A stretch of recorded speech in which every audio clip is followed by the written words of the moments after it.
Jangan lupa untuk subscribe YouTube channel Metro TV News dan nyalakan notifikasinya. Harga batu bara diprediksi masih akan tinggi dalam 2-3 tahun ke depan akibat kondisi geopolitik global dan pemulihan pertumbuhan ekonomi sejumlah negara.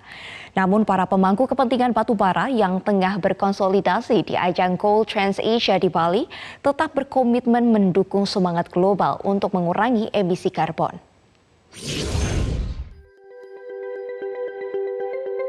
Kondisi geopolitik global yang tidak pasti pasca perang Rusia-Ukraina terus melambungkan harga energi termasuk batu bara. Kondisi ini ditopang pula oleh pemulihan pertumbuhan ekonomi sejumlah negara di tengah minimnya pasokan batu bara. Berdasarkan perkembangan tersebut, Chief Economist PT Bumi Resources Reza Wijaya memprediksi harga batu bara masih akan tinggi untuk 2-3 tahun ke depan. Jadi dengan adanya pertumbuhan ekonomi di negara-negara lain yang meningkat dan suplai batu bara yang menurun sedangkan demand-nya tinggi dan keadaan geopolitik di Eropa juga masih kurang kondusif, kita melihatnya masih ada potensi bahwa harga batu bara ini akan terus di atas sampai 2-3 tahun ke depan. Sementara Komisaris Utama Media Jaya Bersama yang mengelola tambang batu bara di Aceh, Muhammad Mirda Lakib menegaskan, permintaan batu bara saat ini memang tengah meningkat pesat. Karena itu, butuh kebijakan pemerintah yang lebih lincah tanpa meninggalkan asas keadilan untuk seluruh pemain batu bara agar pertumbuhan industri ini tetap berkelanjutan. Karena kontribusi perusahaan batu bara saat ini sangat besar bagi perekonomian negara.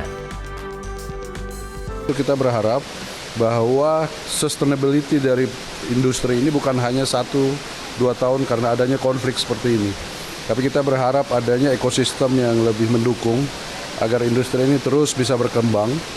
Tentu dengan persyaratan kebijakan-kebijakan dan target-target yang sudah diarahkan oleh pemerintah. Pesona harga di pasar global terus menggoda produsen batu bara untuk menggenjot produksi, termasuk Indonesia. Namun Dirjen Minerba Kementerian ESDM Ridwan Jamaluddin menyatakan, produksi tetap harus disesuaikan dengan semangat global untuk menurunkan emisi karbon.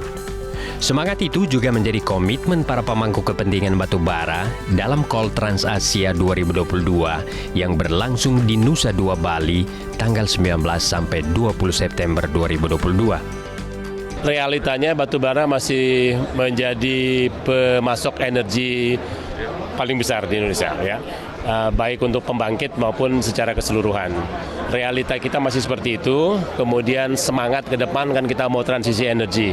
Nah, kita harus mengatur agar transisi ini satu berkeadilan, artinya bagi kita yang memang punyanya batu bara dan tingkat pertumbuhan seperti sekarang masih tetap bisa menggunakan apa yang kita punya dan juga berkelanjutan. Jangan sampai nanti tertekan sampai malah tidak maksimal pemanfaatannya. Salah satu kuncinya sebetulnya adalah penguasaan teknologi dan juga penerapannya.